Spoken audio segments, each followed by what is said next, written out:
नमस्कार साथियों। कैसे हो आप सब? उम्मीद है सब अच्छे होंगे। एक बार फिर से स्वागत है आपका अपनी इस क्लास में। अपने दो टॉपिक साथ चल रहे हैं। एक राजस्थान की ज्योग्राफी, जिसमें हम राजस्थान के भौतिक प्रदेश पढ़ रहे हैं। दूसरी तरफ अपना एक सेशन चल रहा है जिसमें अपन आरबीएससी की किताबों को कवर कर रहे हैं। उसमें हमारा राजस्थान की जो किताबें हैं वो चल रही है। कक्षा 6 हमने पढ़ ली और कक्षा 7 प्रोसेस पे चल रही है। इसका हमने अध्याय नंबर 7, जिसका पहला पार्ट पढ़ लिया था। आज पार्ट नंबर 2 है, आज़ादी का आंदोलन और राजस्थान। आज़ादी के जो आंदोलन है उनमें राजस्थान का जो योगदान है उनके बारे में चर्चा करेंगे। तो सबसे पहले, यदि अपने यूट्यूब चैनल पे आप नए हैं तो सब्सक्राइब कर लें, अपने यार दोस्तों तक क्लास को शेयर करें। बगैर किसी देरी के शुरुआत करते हैं। आपके एग्जाम की दृष्टि से जो आरबीएससी की किताबें हैं वो बहुत ज़्यादा महत्वपूर्ण है भाई, इस चीज़ को याद रखना। आज अपना टॉपिक है भील आंदोलन। सबसे पहले भील आंदोलन। देखिए, भीलों में जागृति की विचारधारा का प्रसार करने में महत्वपूर्ण योगदान किनका था? वो था गोविंद गुरु का। तो भीलों में सर्वप्रथम जागृति पैदा करने वाले महापुरुष कौन थे? वो थे गोविंद गुरु। इन्होंने एक सभा की स्थापना की थी, उसका नाम क्या है? सम सभा।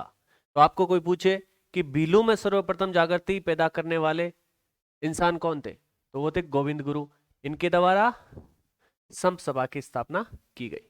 तो देखिए, इस सम सभा का एक अधिवेशन हुआ था अश्विन पूर्णिमा के दिन।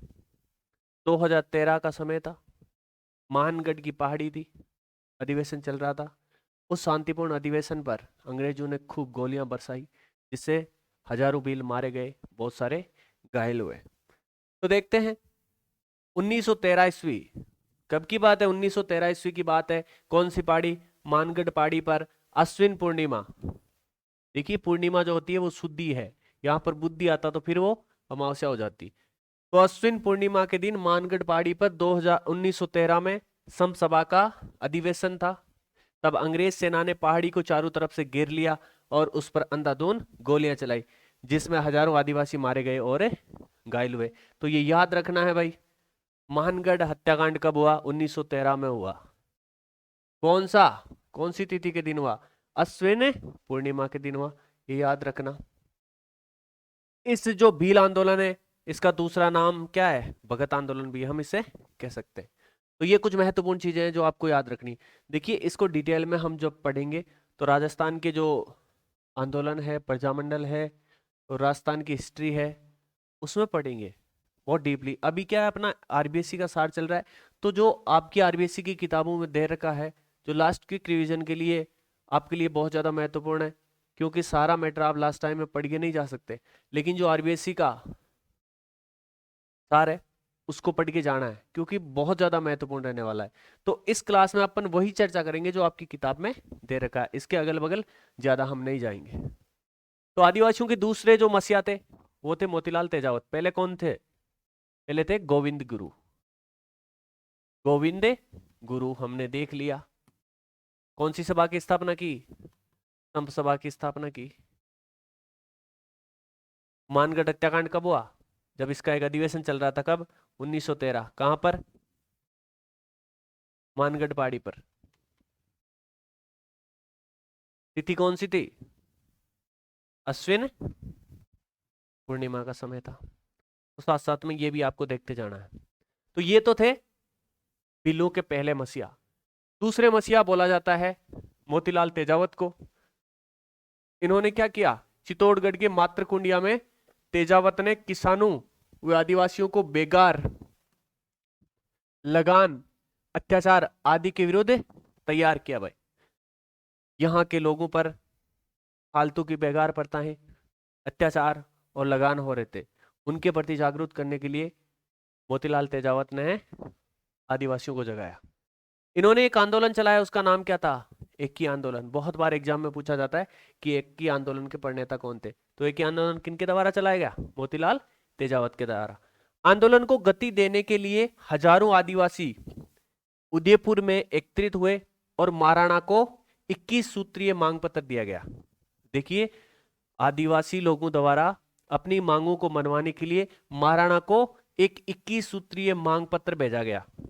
21 मांगों का वो पत्र था जिसमें उनकी अलग अलग मांगों को रखा गया और महाराणा के पास भेजा गया कि हमारी ये मांगे मानी जाए। इनको क्या नाम दिया गया भाई? बहुत बार एग्जाम में पूछा जाता है। इन 21 मांगों को मेवाड़ की पुकार कहा जाता है। तो ये कब की बात है? मोतीलाल तेजावत के समय की बात है।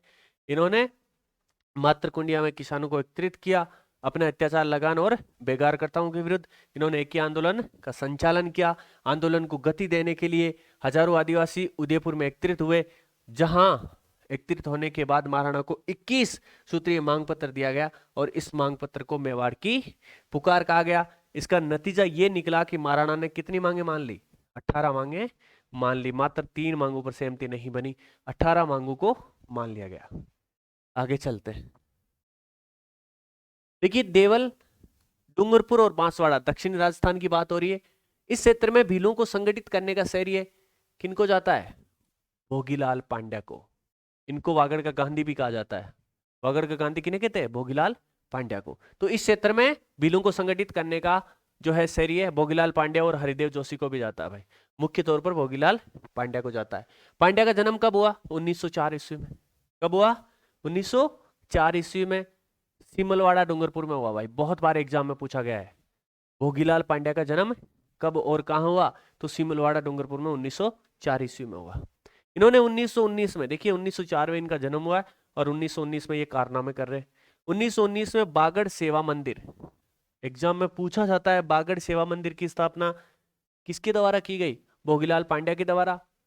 एवं विद्यालय की स्थापना की।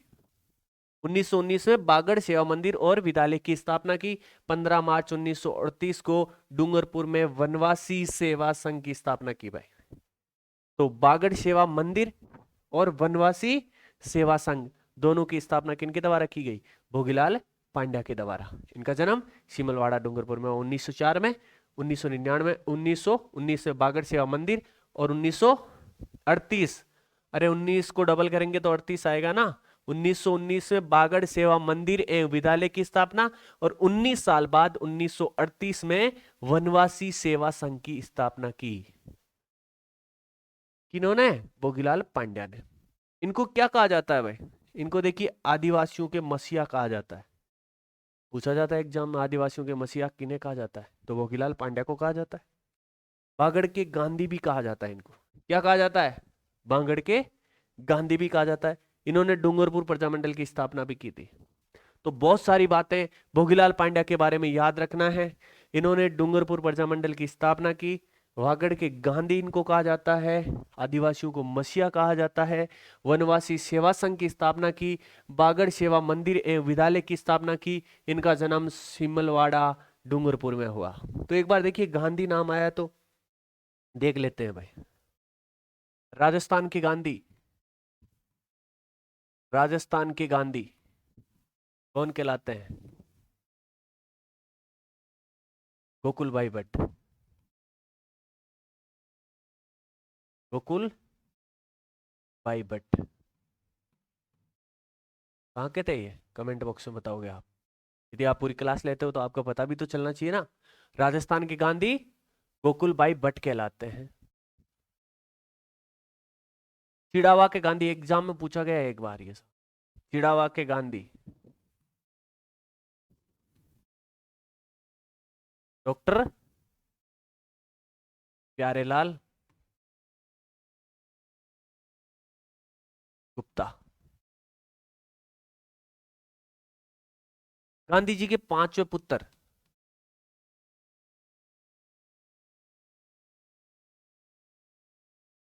गांधी जी के 5वें पुत्र कौन कहलाते हैं? जमनालाल बजाज। जमनालाल बजाज कहलाते हैं। तो ये भी आप एक्स्ट्रा याद रखोगे। राजस्थान के गांधी गोकुल भाई भट्ट, चिड़ावा के गांधी डॉक्टर प्यारेलाल गुप्ता और गांधी जी के 5वें पुत्र जमनालाल बजाज कहलाते हैं। और आदिवासियों के मसीहा और बांगड़ के गांधी भोगीलाल पांड्या को कहा जाता है। आगे चलिए। अब देखिए मीणा जनजाति आंदोलन। मीणा जनजाति के द्वारा एक आंदोलन किया गया था। देखिए स्वतंत्रता से पहले अपने अधिकारों की रक्षा करने के लिए अलग अलग जातियों या अलग अलग वर्गों के द्वारा आंदोलन और प्रजामंडल की स्थापना की गई थी, जिनका एक अलग ही महत्व है अपनी मांगे मनवाने के लिए। मीणाओं का एक वर्ग को अंग्रेजी शासन ने शांति व्यवस्था की जिम्मेदारी दे रखी थी। अरे मीणा के दो वर्ग माने जाते हैं, एक तो जमींदार, दूसरा चौकीदार। चौकीदारों की बात कर रहे हैं हम यहां पर। तो अंग्रेजी शासन ने शांति व्यवस्था के लिए इनको जिम्मेदारी दे रखी थी। किनको? चौकीदार मीणाओं को। बदले में वो क्या करते थे? गांव वालों से चोट वसूली क्या करते थे? ये गांव की रक्षा भी करते थे, चौकीदारी भी करते थे और बदले में चोट वसूली का काम भी करते थे। ये मीणा क्या कहलाते थे? चौकीदार मीणा कहलाते थे। मीणाओं के दो वर्ग, एक जमींदार और एक चौकीदार। राज्य में होने वाली चोरी डकैती के लिए अक्सर इन्हें जिम्मेदार ठहराया जाने लगा। मतलब कहीं पर भी राज्य में चोरी डकैती होती तो इनको जिम्मेदार ठहरा दिया जाता कि यही चोरी डकैती कर रहे हैं। और किसी चोरी का माल बरामद नहीं होता तो मीणाओं से उस माल की कीमत वसूली जाती थी। यदि वो माल इनके घर से वसूल नहीं होता तो भी इन बेचारों को क्या करना पड़ता? इनको उनकी राशि की कीमत चुकानी पड़ती। सरकार ने 1924 में क्रिमिनल ट्राइब्स एक्ट के तहत, कौन सा? 1924 में क्रिमिनल ट्राइब्स एक्ट के तहत 12 वर्ष से अधिक आयु के मीणा जाति के लोगों को प्रतिदिन समीप के थाने में अपनी उपस्थिति देने के लिए पाबंद किया गया। 1924 में एक एक्ट लेके आई गवर्नमेंट, क्रिमिनल ट्राइब्स एक्ट, जिसके तहत 12 वर्ष से अधिक जितने भी मीणाओं के, इन चौकीदार मीणाओं के व्यक्ति थे, उनको क्या किया जाता कि हर दिन आपको थाने में आके हाजिरी लगानी है। तो बताओ वो बेचारे अपना काम करते या थाने में हाजिरी देने जाते? तो इसका भयंकर विरोध किया गया चौकीदार मीणाओं के द्वारा, पाबंद किया गया। इन कारणों से मीणाओं में असंतोष फैला। और देखिए, किसी भी आंदोलन की प्रेरणा तभी मिलती है या आंदोलन जागृत तभी होता है जब जनता में असंतोष फैलता है। यदि सब कुछ सही चल रहा होता है और असंतोष नहीं फैलता है तो आंदोलन की जरूरत कहां पड़ेगी भाई? तो मीणा समाज में व्यापक बुराइयों, जयराम पैसा तथा कठोर कानून को हटवाने, कौन सा कानून? 1924 में जो आया, चौकीदारी प्रथा समाप्त करने के लिए आंदोलन चलाया गया, जिसे क्या कहा गया भाई? मीणा आंदोलन। क्या कहा गया? मीणा आंदोलन। आजादी के बाद 1952 में जयराम पैसा कानून समाप्त कर दिया गया। तो आपको कोई पूछे कि जयराम पैसा कानून कब खत्म किया गया? 1952 में, स्वतंत्रता के 5 साल बाद इस कानून को समाप्त कर दिया गया। ये किनके परिणाम निकल के आ रहे हैं? ये आंदोलनों के परिणाम निकल के आ रहे हैं। यदि आंदोलन नहीं होते तो क्यों करते भाई? तो ये इस आंदोलन से महत्वपूर्ण एक नतीजा निकल के आया कि इस आंदोलन को अच्छा रूप देने के बाद जो जयराम पैसा कानून है उसको समाप्त कर दिया गया। अब आगे देखते हैं प्रजामंडल। क्या? प्रजामंडल। प्रजामंडल किन्हें कहते हैं भाई? देखिए, प्रजामंडल का अर्थ है प्रजा का मंडल अथवा संगठन। अरे सीधी सी भाषा में हम समझे, जनता द्वारा बनाया गया संगठन, प्रजा का खुद का बनाया गया संगठन क्या कहलाता है? प्रजा मंडल कहलाता है। पंडित जवाहरलाल नेहरू ने एक बात कही थी कि किसी स्थान पर जन आंदोलन तभी प्रारंभ हो सकता है जब वहां की जनता तैयार हो। अरे जन आंदोलन तभी तैयार होगा जब वहां की जनता तैयार होगी आंदोलन करने के लिए। यह बात किनके द्वारा की गई? भारत के पहले प्रधानमंत्री पंडित जवाहरलाल नेहरू के द्वारा, जिन्होंने 2 कार्यकाल में प्रधानमंत्री पद संभाला। अब है सबसे पहले मारवाड़ प्रजामंडल। कौन सा प्रजामंडल? मारवाड़ प्रजामंडल। देखिए, यहां पर हम उतनी ही चर्चा कर रहे हैं जितनी आपकी आरबीसी की किताब में मैटर दे रखा है, उससे एक्स्ट्रा चीजें हम नहीं पढ़ रहे। एक दो कहीं लिंक से जुड़ के आ जाए तो वो बात जरूर अलग है, बाकी इनको और ज्यादा डीपली में इनको अलग एक एक टॉपिक के जब हम पढ़ेंगे तब लेंगे। अभी आरबीसी के हिसाब से लेंगे जो बहुत ज्यादा महत्वपूर्ण है। कई बार कहते हैं ना कि बहुत सारे मैटर में से चुनिंदा और काम की चीज पढ़ना, तो ये वाली चीजें हैं, क्योंकि आरबीएससी की जो हर एक लाइन है वो बहुत ज्यादा इंपॉर्टेंट है, तभी तो इनको पाठ्यक्रम में शामिल किया गया है। तो मारवाड़ प्रजामंडल की स्थापना किसके द्वारा की गई? जे नारायण व्यास के द्वारा। किन के द्वारा की गई? जे नारायण व्यास के द्वारा। कहां पर? जोधपुर में की गई। कब की गई? 1934 ईस्वी में। मारवाड़ प्रजामंडल जे नारायण व्यास, जोधपुर में की गई 1934 ईस्वी में। इसके अध्यक्ष कौन बने भाई? भंवरलाल जी बने। भंवरलाल सराफ को इसके अध्यक्ष नियुक्त किया गया। प्रजामंडल आंदोलन को गति देने के लिए 1938 में रणछोड़ दास गट्टानी, कहीं गट्टारी लिख रखा होता है कहीं गट्टानी, की अध्यक्षता में मारवाड़ लोक परिषद का गठन हुआ। तो आपको कोई पूछे कि मारवाड़ लोक परिषद का गठन कब हुआ, तो वो तो हुआ 1938 में। और मारवाड़ प्रजामंडल की स्थापना कब की गई, तो वो 1934 ईस्वी में की गई भाई। तो प्रजामंडल आंदोलन को गति देने के लिए 1938 में रणछोड़ दास गट्टानी की अध्यक्षता में मारवाड़ लोक परिषद का गठन हुआ और मारवाड़ प्रजामंडल की स्थापना जय नारायण व्यास जोधपुर में 1934 में की गई। याद रखोगे भाई। आगे चलो, जयपुर प्रजामंडल। देखिए राजस्थान का पहला प्रजामंडल है। राजस्थान का पहला प्रजामंडल कौन सा है, जयपुर प्रजामंडल। इसकी स्थापना कब की गई, 1931 में कपूरचंद पाटनी व जमनालाल बजाज के प्रयासों से इसकी स्थापना हुई। मुख्य तौर पर यदि कोई नाम देखा जाए कि जयपुर प्रजामंडल की स्थापना किसके द्वारा की गई, तो कपूरचंद पाटनी का नाम आता है। कब की गई, 1931 में। यह राजस्थान का पहला प्रजामंडल है। 1936 में जयपुर प्रजामंडल का पुनर्गठन किया गया। 5 साल बाद इसके बनने के बाद सुचारू रूप से और ज्यादा अच्छी तरीके से चलाने के लिए इसका पुनर्गठन किया गया 1936 ईस्वी में। जयपुर में चिरंजी लाल मिश्र के नेतृत्व में प्रजामंडल ने कार्य करना प्रारंभ किया। इसने प्रारंभ जब कार्य करना किया कौन से, जयपुर प्रजामंडल में, तब नेतृत्व कौन, चिरंजी लाल मिश्र के द्वारा किया जा रहा था। यह भी याद रखोगे भाई। 1938 में जमनालाल बजाज की अध्यक्षता में पहला अधिवेशन हुआ। इसका पहला अधिवेशन कब हुआ, 1938 में। किनकी अध्यक्षता में, जमनालाल बजाज की अध्यक्षता में पहला अधिवेशन। देखिए एक बार पुनः देखते हैं। जयपुर प्रजामंडल 1931 में इसका स्थापना होती है। पुनर्गठन 1936, मतलब 5 साल बाद में इसका पुनर्गठन होता है। और पहला अधिवेशन होता है 1938 में। 1931 में स्थापना, 1936 में पुनर्गठन और 1938 में जमनालाल बजाज की अध्यक्षता में पहला अधिवेशन होता है। याद रखोगे भाई। बाद में हीरालाल शास्त्री भी इसके अध्यक्ष रहे। हीरालाल शास्त्री भी इसके अध्यक्ष रहे। प्रजामंडल ने रियासत में उत्तरदायी शासन स्थापना की मांग की भाई। तो उत्तरदायी शासन की स्थापना की मांग करने वाला कौन सा है, प्रजामंडल, जयपुर प्रजामंडल। ये भी आप याद रखो। आगे चलिए, मेवाड़ प्रजामंडल। कौन सा प्रजामंडल, मेवाड़। इससे पहले 2 देख लिए हमने, मारवाड़ और जयपुर प्रजामंडल। साथ साथ में वापिस जो बैक में पड़ा है उसको भी याद रखना है भाई।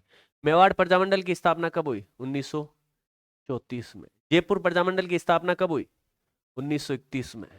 पुनर्गठन कब हुआ, 1936 में। पहला अधिवेशन कब हुआ, 1938 में। तीनों चीज आप याद रखोगे। तो मेवाड़ प्रजामंडल जिसकी स्थापना बलवंत सिंह मेहता की अध्यक्षता में 24 अप्रैल 1938 को की गई। कब की गई, 24 अप्रैल 1938। किसकी अध्यक्षता में, बलवंत सिंह मेहता की अध्यक्षता में मेवाड़ प्रजामंडल की स्थापना की गई। याद रखोगे भाई। और महत्वपूर्ण भूमिका निभाने वाले व्यक्ति कौन थे, माणिकलाल वर्मा।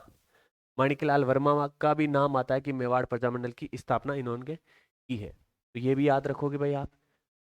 25-26 नवंबर 1941 को माणिकलाल वर्मा की अध्यक्षता में उदयपुर के शाहपुरा हवेली में मेवाड़ प्रजामंडल का प्रथम अधिवेशन हुआ, जिसका उद्घाटन जे.बी. कृपलानी ने किया।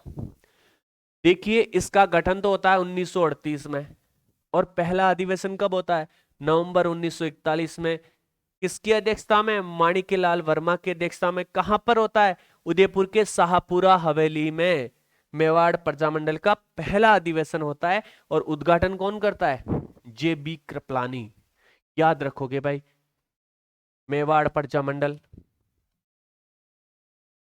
मेवाड़ प्रजामंडल स्थापना 1938 में और पहला अधिवेशन 1941 में। आगे चलिए, बीकानेर प्रजामंडल। राजस्थान का पहला ऐसा प्रजामंडल जिसकी स्थापना राजस्थान से बाहर हुई थी। कहां पर हुई थी, कोलकाता में हुई थी। कब हुई थी, किसके द्वारा की गई, तो 1936 ईस्वी में। 1936 में कोलकाता में रत्नाबाई ट्रस्ट के भवन में मेघाराम वैद वेरी वेरी इंपॉर्टेंट। सबसे प्रमुख नाम यदि इस प्रजामंडल से जुड़ा हुआ आता है तो मेगाराम वैद है। तथा रघुवर दयाल गोयल व लक्ष्मणदास स्वामी ने की, कब की? 1936 में। कहां पर की? कोलकाता में रत्नाबाई ट्रस्ट के भवन में की गई। मेगाराम वैद, रघुवीर दयाल गोयल और लक्ष्मणदास स्वामी के द्वारा। देखिए इससे पहले हम देख चुके हैं 1934 में मारवाड़ प्रजामंडल की स्थापना, 1931 जयपुर प्रजामंडल की स्थापना जिसका पुनर्गठन हुआ 1936 में, और प्रथम अधिवेशन हुआ 1938 में। उसके बाद हमने देखा है मेवाड़ प्रजामंडल की स्थापना 1938 में और पहला अधिवेशन हुआ 1941 में। और इसके बाद हम देख रहे हैं बीकानेर प्रजामंडल जिसकी स्थापना हुई राजस्थान से बाहर 1936 ईस्वी में। इसके द्वारा मेगाराम वैद, रघुवर दयाल गोयल और लक्ष्मणदास स्वामी के द्वारा। प्रजामंडल द्वारा बीकानेर की कौन सी? बीकानेर की थोती पोती पत्र का प्रकाशन किया गया। वेरी वेरी इंपॉर्टेंट है भाई। इस प्रजामंडल के द्वारा कौन से पत्र का प्रकाशन किया गया? बीकानेर की थोती पोती। बीकानेर की थोती पोती। 30 जून 1946 को रायसिंह नगर में प्रजामंडल का खुला अधिवेशन आयोजित किया गया। कहां पर? रायसिंह नगर में। कब? 1946 में। 10 साल बाद एक खुला अधिवेशन का आयोजन किया गया। 30 मार्च 1949 को बीकानेर रियासत का राजस्थान में विलय कर लिया गया। 30 मार्च 1949 को बीकानेर रियासत का अपने राजस्थान में विलय कर लिया गया। और ये जब विलय किया गया तब इसके साथ 3 रियासतें और भी थी जिनका विलय हुआ था। आप कमेंट बॉक्स में बताओगे यदि आपने राजस्थान का एकीकरण पढ़ा है। जरूर बताओगे भाई बीकानेर के साथ राजस्थान की कौन सी ऐसी 3 रियासतें थी जिनका क्या है? विलय हुआ राजस्थान में। और उसी कारण 30 मार्च को अपना राजस्थान दिवस मनाया जाता है। मुख्य वजह यह है कि बीकानेर के साथ राजस्थान की बड़ी बड़ी रियासतों का विलय इसी दिन हुआ था भाई। तो आप कमेंट बॉक्स में बताओगे। आगे चलिए। कोटा प्रजामंडल अभिनव हरि तनसुख लाल के सहयोग से पंडित नैनूराम ने कब किया? 1939 में किया भाई। याद रखोगे अभिन हरि तनसुख लाल इन दोनों का सहयोग रहा और मुख्य भूमिका रही पंडित नैनूराम की। पंडित नैनूराम शर्मा। पंडित नैनूराम शर्मा। कब किया गया? इस प्रजामंडल की स्थापना 1939 में हुई। कोटा में पंडित नैनूराम की अध्यक्षता में मई 1939 में प्रजामंडल का अधिवेशन हुआ। देखिए 1939 में इसकी स्थापना हुई और 1939 में इसका अधिवेशन हो गया। कोटा प्रजामंडल के कार्यकर्ताओं ने भारत छोड़ो आंदोलन में भाग लिया और उत्तरदायी शासन की मांग की। इससे पहले हमने कौन से में पढ़ा? जयपुर प्रजामंडल में भी ये पढ़ा था कि उस प्रजामंडल में उत्तरदायी शासन की मांग की गई।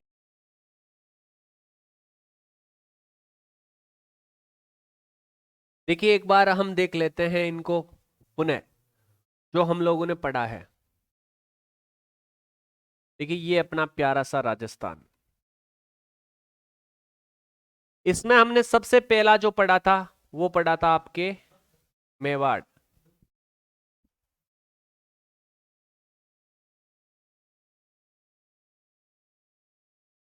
देखिए अब एक बार पुणे देख लेते हैं हम। पुणे देखते हैं। ये अपना प्यारा सा राजस्थान, इसमें सबसे पहले हमने पढ़ा मारवाड़ प्रजामंडल। कौन सा प्रजामंडल? मारवाड़ प्रजामंडल। स्थापना कब हुई भाई?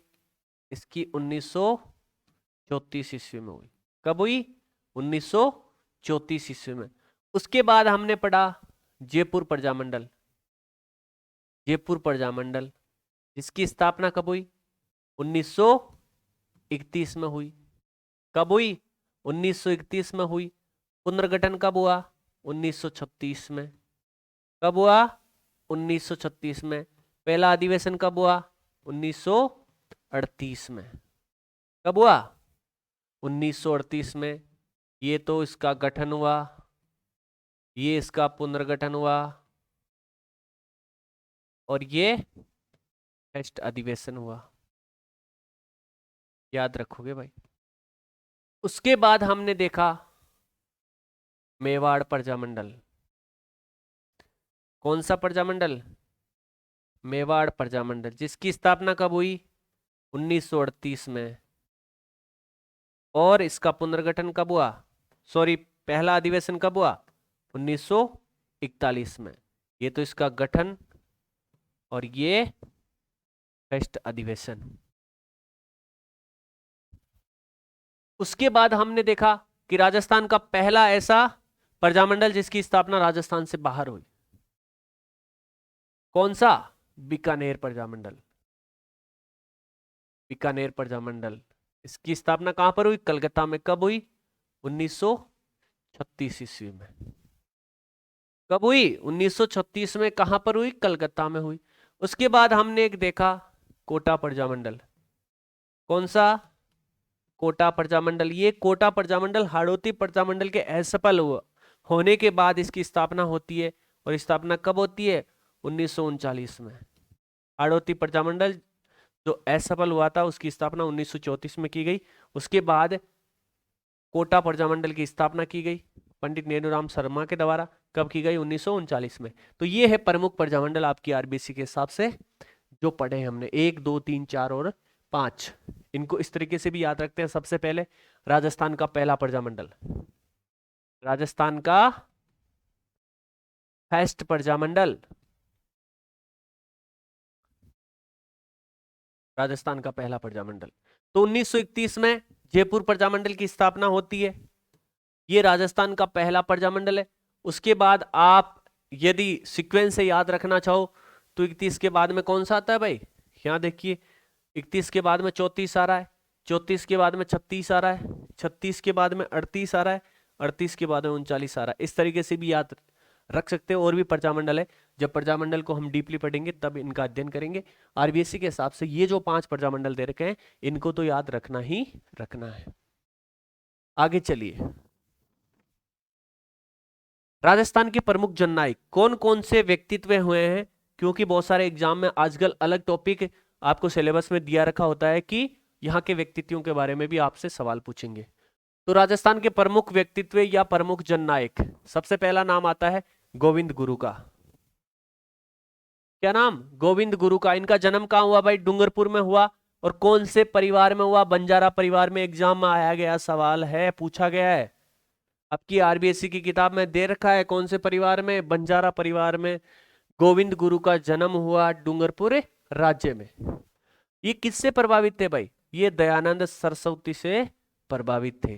दयानंद सरस्वती जिन्होंने आर्य समाज की स्थापना की थी। इन्होंने डूंगरपुर, किन्होंने? गोविंद गुरु ने डूंगरपुर, बांसवाड़ा, दक्षिणी मेवाड़, सिरोही, गुजरात और मालवा के आदिवासियों को संगठित करने का कार्य किया। ये इस क्षेत्र के जो आदिवासी लोग थे उनको संगठित करने का कार्य गोविंद गुरु के द्वारा किया गया। 1903 में समसभा की स्थापना की। और हमने पहले ही देख लिया 1913 ईस्वी में मानगढ़ पहाड़ी पर, कौन सी पहाड़ी पर? मानगढ़ पहाड़ी पर एक अधिवेशन चल रहा था इसका, जिस पर अंग्रेजों ने गोलियां चलाई जिसमें हजारों भील मारे गए। तो 1903 ईस्वी में समसभा की स्थापना हुई। संप राजस्थानी भाषा का शब्द है जिसका अर्थ है संयुक्त का प्रेम या बंधुत्व है। मतलब है बंधुत्व इसका मतलब होता है। और एकजुट करने का कार्य किया गोविंद गुरु ने मालवा, गुजरात और राजस्थान के आदिवासियों को। समसभा के माध्यम से गोविंद गुरु ने आदिवासियों को शराब, जो व्यक्ति की सबसे बड़ी दुश्मन होती है, पीने के बाद कुछ पता नहीं रहता, कौन अपना है कौन पराया, सिर्फ अंग्रेजी बोलता है व्यक्ति, उसके अलावा कुछ पता नहीं रहता, तो स्वास्थ्य के लिए हानिकारक है भाई शराब। और ये बात मैंने नहीं कही है, गोविंद गुरु ने कही है। कब? आज से 100 साल, 100-150 साल पहले ये बात कह दी कि ये शराब है वो स्वास्थ्य के लिए नुकसानदायक है। मांस, चोरी, लूटमार आदि से दूर करने का प्रयास किया।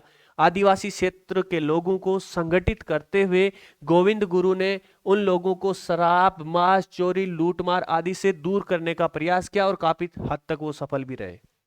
मेहनत मजदूरी करके अपने परिवार का भरण पोषण करने का संदेश दिया। उन्होंने कहा कि खून पसीने की कमाई खाइए और मस्त रहिए, खुशी रहिए। मतलब अपने परिवार का भरण पोषण करने के लिए मेहनत मजदूरी करने का उपदेश उन्होंने अपने लोगों को दिया। गांव-गांव में स्कूल खोलने, स्कूल किस लिए? शिक्षा प्रदान करने के लिए। गांव-गांव में स्कूल खोलने और बच्चों को पढ़ाने और ज्ञान के प्रसार का संदेश भी गोविंद गुरु के द्वारा। देखिए, गोविंद गुरु ने रोज स्नान करने और ईश्वर में आस्था रखने की बात कही है भाई। देखिए गोविंद गुरु जी ने रोज स्नान करने, आजकल क्या होता है सर्दियां चल रही है, बहुत सारे ऐसे साथी होते हैं जो 2 4 5 6 दिन तक नहीं नहाते, मतलब पूरे सप्ते भर में नहीं नहाते। वो क्या करते हैं, वो गोविंद गुरु के उपदेशों का पालन नहीं करते हैं भाई। गोविंद गुरु ने अपने भक्तों को या आदिवासी क्षेत्र के लोगों को कहा था कि आप रोज स्नान कीजिए और ईश्वर में आस्था रखिए। कई लोग ऐसे होते हैं जो नास्तिक बन के बैठे रहते हैं, ईश्वर में आस्था नहीं रखते। देखिए ईश्वर में आस्था, ईश्वर हालांकि कभी किसी को साक्षात रूप में नहीं दिखे, लेकिन ईश्वर में आस्था रखने वाला व्यक्ति अपने आप में आत्म बल को बढ़ाता है, अच्छा महसूस करता है। एकांत में बैठ के ईश्वर को याद कीजिए, आपके मन को सुकून महसूस होगा। तो एकांतवास में अपने आप को सुकून प्रदान करने के लिए ईश्वर में आस्था भी रखनी चाहिए भाई। आगे चलिए। अर्जुनलाल सेठी क्रांतिकारियों की फैक्ट्री कहा जाता है। राजस्थान में क्रांतिकारी पैदा करने की फैक्ट्री कही जाती है। उसके मालिक कौन थे? अर्जुनलाल सेठी। अर्जुनलाल सेठी ने स्वतंत्रता आंदोलन के लिए बहुत सारे क्रांतिकारियों को क्या तैयार किया था। इनका जन्म कहाँ हुआ था? जयपुर में हुआ था। जयपुर में वर्धमान विद्यालय की स्थापना करी थी। वर्धमान विद्यालय की स्थापना अर्जुनलाल सेठी के द्वारा की गई। कहां पर की गई? जयपुर में की गई। ये देखिए अलग अलग भाषाओं के विद्वान थे, इन्हें अंग्रेजी भी आती थी, फारसी भी आती थी, संस्कृत के भी ये ज्ञाता थे, अरबी भी इनको आती थी और पाली भाषा भी इनको आती थी। मतलब इन सभी भाषाओं में ये पारंगत थे। इनके वर्धमान विद्यालय में देश भर के क्रांतिकारियों को समुचित प्रशिक्षण देने की व्यवस्था थी। मतलब है वर्धमान विद्यालय एक ऐसा विद्यालय था जो क्रांतिकारियों को तैयार करता था, देशभक्ति की भावना उनमें भरता था। अर्जुनलाल सेठी के द्वारा स्थापित किया गया ये वर्धमान विद्यालय ऐसे कहें कि क्रांतिकारियों की फैक्ट्री थी। सेठी धार्मिक शिक्षा के साथ साथ विद्यार्थियों को देश सेवा और क्रांति का पाठ भी पढ़ाते थे। ये क्या थे? ये ग्राम दल के थे भाई। ऐसे इनके मन में उबाल था कि अंग्रेजों को हम लाठी के बल पर ही बाहर भेज सकते हैं। तो इन्होंने अपने शिष्यों में देश सेवा और क्रांति का पाठ पढ़ाया या भावना का संचार किया। इन्होंने कहा अपने शिष्यों से कि हमें शांतिपूर्ण तरीके से इन अंग्रेजों को अपने देश से बाहर नहीं निकाल सकते, इनको बाहर निकालने के लिए क्रांति करनी पड़ेगी।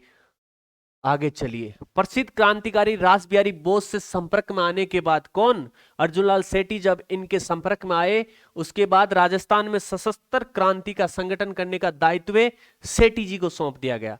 देखिए रासबिहारी बोस के जब अर्जुनलाल सेठी संपर्क में आया तब बोस ने कहा कि भाई राजस्थान में सशस्त्र क्रांति है, उसका मोर्चा आपको संभालना पड़ेगा, और सहर्ष स्वीकार किया अर्जुनलाल सेठी ने। आगे एक नाम आता है केसरी सिंह बारट। केसरी सिंह बारट राजस्थान में सशस्त्र क्रांति से जुड़े थे। उदयपुर, जोधपुर, बीकानेर के राजघरानों पर उनका गहरा प्रभाव था। चेतावनीरा चुंगट्या, देखिए ये चेतावनीरा चुंगट्या नामक एक सोरठा लिखा था और ये लिखकर मेवाड़ के जो महाराणा है उनको ब्रिटिश शासन के विरुद्ध सचेत किया। क्या किया? इनको चेतावनी दी इस सोरठे के माध्यम से मेवाड़ के महाराणा को कि आप ब्रिटिश शासन के क्या है सहयोग में ना रहे, उनसे दूर रहे, जनता से जुड़े रहे और उनके दरबार में ना जाए। आगे चलिए। विजय सिंह पथिक ये कहां के थे भाई? ये मूल रूप से उत्तर प्रदेश के बुलंदशहर जिले में पैदा हुए थे और इनका वास्तविक नाम क्या था? भूप सिंह गुज्जर था। भूप सिंह गुज्जर था। बहुत बार एग्जाम में पूछा गया है। इनका जन्म उत्तर प्रदेश के बुलंदशहर में हुआ। इन्हें क्रांति के संचालन हेतु राजस्थान भेजा गया, परंतु क्रांति की योजना के असफल होने पर ये क्या हुए? भूमिगत हो गए भाई। इनको सशस्त्र क्रांति के लिए राजस्थान में भेजा गया था, लेकिन ये क्या है, योजना असफल हुई और ये भूमिगत हो गए। बाद में विजय सिंह पथिक नाम से बिजोलिया किसान आंदोलन का नेतृत्व किया। बाद में भूप सिंह जब प्रकट हुए तब वो विजय सिंह पथिक के नाम से प्रकट हुए और इन्होंने क्या किया? जो राजस्थान में 44 सालों तक अहिंसात्मक सबसे बड़ा आंदोलन चला, उसके द्वितीय फेज का इन्होंने नेतृत्व किया था भाई। 1919 में वर्धा में राजस्थान सेवा संघ की स्थापना की थी और 1917 में ऊपरमाल पंच बोर्ड की स्थापना भी करने वाले कौन थे? विजय सिंह पथिक थे। 1919 में वर्धा में राजस्थान सेवा संघ, 1919 में वर्धा, वर्धा कहाँ है? महाराष्ट्र, महाराष्ट्र में राजस्थान सेवा संघ की स्थापना की। और इनके द्वारा 1917 में ऊपरमाल पंच बोर्ड की स्थापना की। यहाँ के पहले सरपंच कौन थे भाई? वो आप कमेंट बॉक्स में बताओगे। ऊपरमाल पंच बोर्ड के पहले सरपंच किनको नियुक्त किया गया वो बताओगे। 1917 में ऊपरमाल पंच बोर्ड की स्थापना विजय सिंह पथिक ने की और 2 साल बाद 1919 में वर्धा महाराष्ट्र में राजस्थान सेवा संघ की स्थापना की। आगे चलिए भाई, सेठ दामोदर दास राठी। ऐसे जरूरी नहीं है कि आप क्रांति में सिर्फ लाठी के बल पर ही सहयोग कर सकते हैं। जो कुछ भी आपके पास देने के लिए है, किसी भी तरीके से आप देश की सेवा कर सकते हैं। तो इन्होंने क्या किया? क्रांतिकारियों का आर्थिक रूप से सहयोग किया था। किन्होंने? सेठ दामोदर दास राठी। जन्म कहां हुआ भाई? इनका जन्म पोखरण मारवाड़ में हुआ। पोखरण कहां पर है? जैसलमेर, जहां पहला परमाणु परीक्षण किया गया। भारत का पहला परमाणु परीक्षण स्थल पोखरण, वहां पर इनका जन्म हुआ दामोदर दास राठी का। खारवा के राव गोपाल सिंह से राठी की अंतरंग मित्रता थी। ये बहुत अच्छे मित्र थे। दामोदर दास राठी, गोपाल सिंह खारवा के बहुत अच्छे मित्र थे भाई। प्रथम विश्व युद्ध के दौरान रासबिहारी बोस और राजा महेंद्र प्रताप ने सारे देश में क्रांति की योजना बनाई थी। रासबिहारी बोस और राजा महेंद्र प्रताप के द्वारा पूरे देश में एक सशस्त्र क्रांति की योजना बनाई गई। 21 फरवरी 1915 का दिन उसके लिए निश्चित किया गया। पूरे देश में 21 फरवरी 1915 का दिन सशस्त्र क्रांति के लिए निर्धारित किया गया। राजस्थान में अजमेर और नसीराबाद, वर्तमान नसीराबाद कहां पड़ता है? कमेंट बॉक्स में बताओगे भाई आप। राजस्थान में 1857 की क्रांति की शुरुआत कहां से होती है वो भी आप कमेंट बॉक्स में बताओगे। तो राजस्थान में अजमेर नसीराबाद की छावनी पर कब्जा करने की जिम्मेदारी खारवा के राव गोपाल सिंह और भूप सिंह को दी गई। जब महेंद्र प्रताप और रासबिहारी बोस ने सशस्त्र क्रांति की योजना बनाई, उसके बाद अजमेर और नसीराबाद की छावनी पर कब्जा करने के लिए गोपाल सिंह खारवा और भूप सिंह को यहां की जिम्मेदारी दी गई। इस योजना के लिए आर्थिक सहायता देने वाले कौन थे? दामोदर दास राठी थे भाई। तो इन्होंने आर्थिक सहायता देकर देश सेवा की, सशस्त्र क्रांति को बढ़ावा दिया। 1921 में राठी जी ने ब्यावर में आर्य समाज की नींव रखी। ब्यावर में 1921 में आर्य समाज की नींव रखने वाले कौन थे? वो थे दामोदर दास राठी। आगे चलिए, ठाकुर जोरावर सिंह बारट। कौन? ठाकुर जोरावर सिंह बारट। ये किनके भाई थे भाई? ये केसरी सिंह बारट के भाई थे। केसरी सिंह बारट वही है जो चेतावनी का चूंटिया लिख के महाराणा को दिल्ली दरबार में जाने से रोकते हैं। केसरी सिंह बारट, केसरी सिंह बारट के भाई। चांदनी चौक, चांदनी चौक दिल्ली में लॉर्ड हॉर्डिंग पर बम फेंकने वाले रासबिहारी बोस के साथ ये उपस्थित है। कौन? जोरावर सिंह बारट। ठाकुर केसरी सिंह बारट के छोटे भाई थे और अमर शहीद कुंवर प्रताप सिंह के चाचा थे भाई। तो ये ठाकुर जोरावर सिंह बारट जिन्होंने लॉर्ड हॉर्डिंग पर बम फेंका, और इनके साथ या यूं कहें रासबिहारी बोस के साथ कौन थे? जोरावर सिंह बारट। ये केसरी सिंह बारट के छोटे भाई थे और प्रताप सिंह बारट के चाचा थे। इनको पकड़ने के लिए कोटा सरकार और बिहार सरकार ने भारी इनाम की घोषणा भी की थी, लेकिन ये कभी मिले ही नहीं। ना कोटा सरकार को मिले, ना बिहार सरकार को मिले। लॉर्ड हॉर्डिंग पर बम फेंकने की घटना के बाद 27 वर्षों तक, कितने वर्षों तक? 27 वर्षों तक किस नाम से? साधु अमरदास बैरागी। याद रखोगे भाई, अमरदास बैरागी किनका नाम था? किनका नाम था भाई? ठाकुर जोरावर सिंह बारट का नाम था। तो ये 27 साल तक साधु अमरदास बैरागी नाम से अंडरग्राउंड रहे और 1939 में इनकी मृत्यु हो गई भाई। 1939 में मृत्यु हो गई। उसके बाद एक कुंवर प्रताप सिंह बारट जो जोरावर सिंह के भतीजे थे और केसरी सिंह के पुत्र थे। ये केसरी सिंह बारट के पुत्र थे। इन्होंने रासबिहारी बोस के साथ क्रांतिकारी गतिविधियों में भाग लिया था। ये चाचा भतीजा दोनों ही क्रांतिकारी गतिविधियों में बढ़ चढ़कर भाग लेते थे। प्रताप जोधपुर से होकर आ रहे थे और बोलते हैं ना, कोई मरवाता है तो अपना ही मरवाता है। पराये की इतनी औकात नहीं होती। तो इनके किसी परिचित ने आसानाडा रेलवे स्टेशन पर, स्टेशन मास्टर था ये, अपनत्व का ढोंग रचते हुए इन्हें गिरफ्तार करवा देता है और इनको गिरफ्तार कर लिया जाता है। कौन से कांड में? बनारस कांड के संदर्भ में कुंवर प्रताप सिंह बाहरट को गिरफ्तार कर लिया जाता है। गिरफ्तार करके बरेली जेल भेज दिया जाता है, जहां पर इनको भयंकर यातनाएं दी जाती है और एक छोटी सी उम्र का बालक भयंकर से भयंकर यातना सहने के बाद भी टस से मस नहीं होता है, अपनी मातृभूमि के लिए प्राणों का बलिदान दे देता है। तो केसरी सिंह बाहरट के पुत्र थे।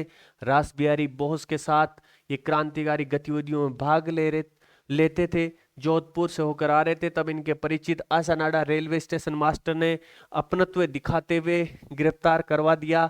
और गिरफ्तार इनको किस कांड में किया गया? बनारस कांड के संदर्भ में गिरफ्तार किया गया और बरेली जेल में रखा गया। यहां से सवाल पूछते हैं भाई, कुंवर प्रताप सिंह को कौन से कांड के संदर्भ में गिरफ्तार किया गया? बनारस। और कौन सी जेल में रखा गया? बे फॉर बनारस कांड, बे फॉर बरेली जेल। याद रखोगे भाई। देखिए, साथी क्रांतिकारियों की जानकारी प्राप्त करने के लिए इनको अनेक प्रलोभन भी दिए गए, लेकिन इन्होंने अपने साथियों के बारे में कुछ भी नहीं बताया अंग्रेज अफसरों को। और इस कारण उनके धैर्य और कष्ट सहिष्णुता, मतलब हजारों कष्ट सहने के बाद, हजारों यातना सहने के बाद भी अपना धैर्य नहीं खोया। इस कारण सीआईडी के जो डायरेक्टर थे सर चार्ल्स क्लीवलैंड, यहां से सवाल पूछा जाता है भाई, किसने कहा था? सर चार्ल्स क्लाइवेड भी चकरा गए। इन्होंने कहा कि तुम्हें छोड़ देंगे, अपने साथियों का पता बता दो, तुम्हारी माँ रो रही है तुम्हारे लिए। तब इन्होंने कहा कि मैं अपनी माँ को हंसाने के लिए सैकड़ों माताओं को नहीं रुला सकता। ऐसे वीर थे भाई कुंवर प्रताप सिंह। ब्रिटिश सरकार की अमानवीय यातनाओं का शिकार होकर बरेली जेल में ही अल्पायु में ये बच्चा शहीद हो जाता है। ऐसे ऐसे वीर योद्धा अपने देश में हुए हैं जिन्होंने आजादी में महत्वपूर्ण भूमिका निभाई है। उसके बाद नाम आता है राव गोपाल सिंह खरवा। राव गोपाल सिंह खरवा राजस्थान में सशस्त्र क्रांति का कार्य खरवा के ठाकुर राव गोपाल सिंह और विजय सिंह पत्ती को सौंपा गया। देखिए, रासबिहारी बोस और महेंद्र प्रताप के द्वारा जो सशस्त्र क्रांति की योजना बनाई गई थी, उसके योजना बनाने के बाद राजस्थान में अजमेर और नसीराबाद छावनी पर कब्जा करने का जो जिम्मा है वो गोपाल सिंह खरवा और विजय सिंह पत्ती को सौंपा गया था। और हमने अभी देखा कि इनको आर्थिक रूप से सहायता दामोदर दास राठी के द्वारा प्रदान की गई थी। अंग्रेजों को पता लग जाने के कारण क्रांति की योजना क्या रही, ये विफल रही, सफल नहीं हो पाई। विजय सिंह पत्ती व राव गोपाल सिंह खरवा को टोटगढ़ कहाँ है? अजमेर, टोटगढ़ अजमेर में नजरबंद कर दिया गया। कुछ दिनों पश्चात ही दोनों वहां से लापता हो गए। गोपाल सिंह सलेमाबाद में पकड़े गए। सलेमाबाद किसकी पीठ है भाई? ये किस संप्रदाय की पीठ है? कमेंट बॉक्स में बताओगे। और तिहाड़ जेल भेज दिए गए। गोपाल सिंह खरवा को सलेमाबाद में पकड़ लिया जाता है और तिहाड़ जेल में भेज दिया जाता है। हमने देखा ठाकुर प्रताप सिंह या कुंवर प्रताप सिंह को, कुंवर प्रताप सिंह को कौन सी जेल में भेजा जाता है? बरेली में। कौन से कांड के तहत? बनारस कांड के तहत। और गोपाल सिंह खरवा को कौन से जेल में भेजा जाता है? तिहाड़ जेल में। सबसे खतरनाक जेल मानी जाती है तिहाड़ जेल। और 1920 में रिहा होने के बाद ये रचनात्मक कार्यों में लग जाते हैं। ये था भाई आज का अपना महत्वपूर्ण टॉपिक। अगली क्लास में देखेंगे इसके बाद आगे का टॉपिक। जरूर आपको समझ में आया होगा और ये आपके आरबीएससी के हिसाब से बहुत ज़्यादा इंपॉर्टेंट और बहुत ज़्यादा महत्वपूर्ण आपके लिए सिलेक्टेड मैटर लेके आए हैं। जय हिंद, जय भारत। क्लास को जरूर शेयर करें। धन्यवाद।